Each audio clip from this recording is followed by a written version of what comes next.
Hi there, friends. Bentley, Too Damn Many Projects. And yeah, if you hear some noise in the background, it's on purpose. It's actually really quiet. It's this, actually it's the intake you're hearing more than anything else from this diesel furnace. You can't hear the fuel pump. I've got a hose in here in this little jug going over here to the pump, and it's pretty darn quiet. What you're hearing is the actual fan blowing the air. And then what I did is I ran the hot exhaust pipe over to the muffler, and then I have a long piece of tubing I've swirled around inside this bucket and covered it with sand. And the bucket's getting quite warm right now. The sand hasn't picked up all the heat yet, or the inductive fan would be turning right now. Okay, it just operates on heat, but the sand hasn't gone hot enough yet. It's going to take a little while.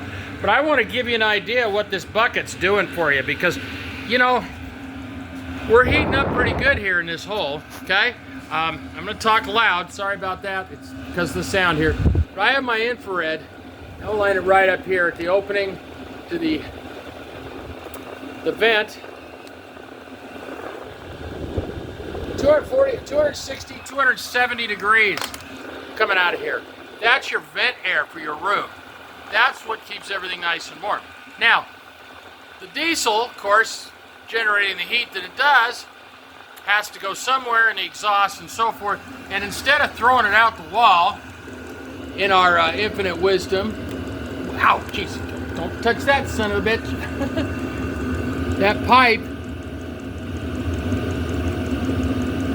349 degrees, 351. I've had it over 400 degrees. There it is, over 400 coming out of this machine.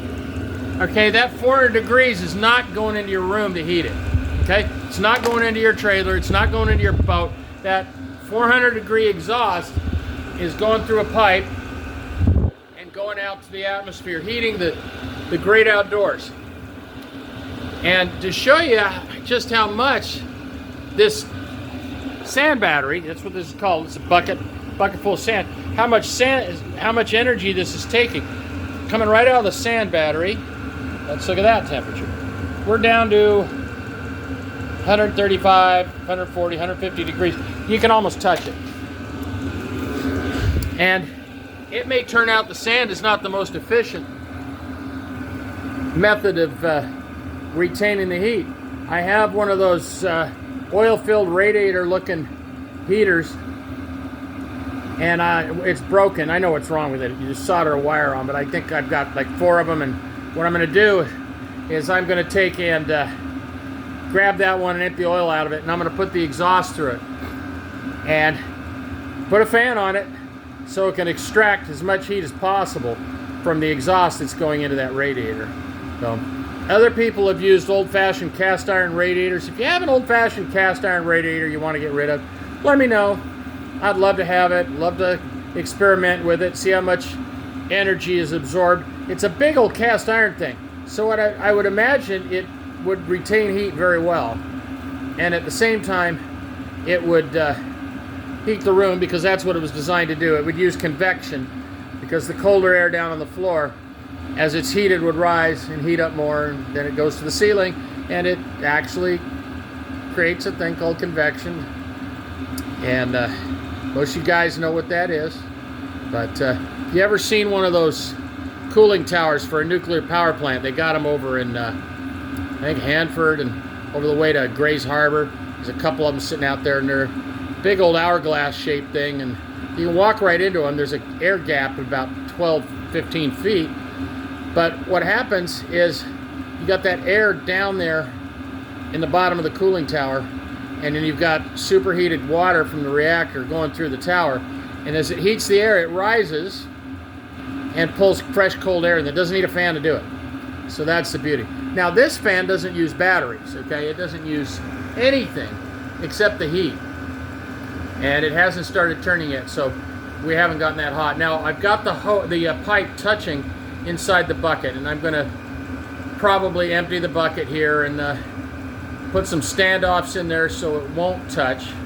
Maybe some blocks or something, strap them out of the way, glue them out of the way, whatever. It's not hot enough that it'll set a piece of wood on fire, so I'm not worried about a wood block. But the beauty of it is it's getting heat. So you guys seen what the temperatures are, the differences. You know, what I'm waiting for right now is this fan to work. And it's not working quite yet because the sand isn't hot enough. It feels warm. It's getting warm. The sand is definitely getting warm in here.